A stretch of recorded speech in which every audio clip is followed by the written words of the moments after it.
Last month, Beijing waived 23 interest-free loans to African countries, which matured in 2021, while keeping the total value unpublished. However, according to the newest study from Boston University released on Monday, September 12th, the waived loans were worth about $600 million.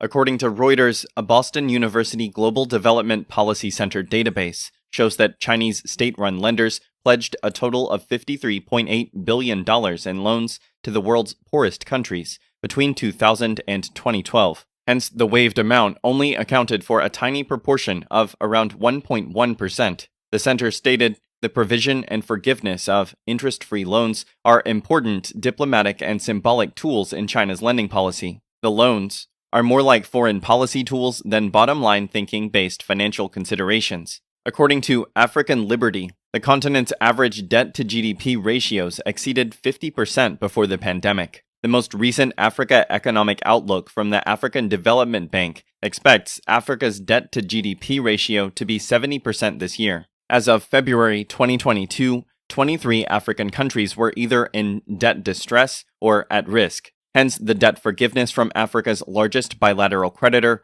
was welcomed and somewhat expected. Bloomberg reported another study published by Johns Hopkins University School of Advanced International Studies. Since 2000, Beijing has announced multiple rounds of debt forgiveness of interest-free loans to African countries, canceling at least $3.4 billion of debt through 2019. China has provided record amounts of financing to developing countries over the past 2 decades to promote the Belt and Road Initiative. However, people criticized Beijing's lending practices for leaving the poorer countries struggling to repay debts and therefore vulnerable to pressure from its creditor.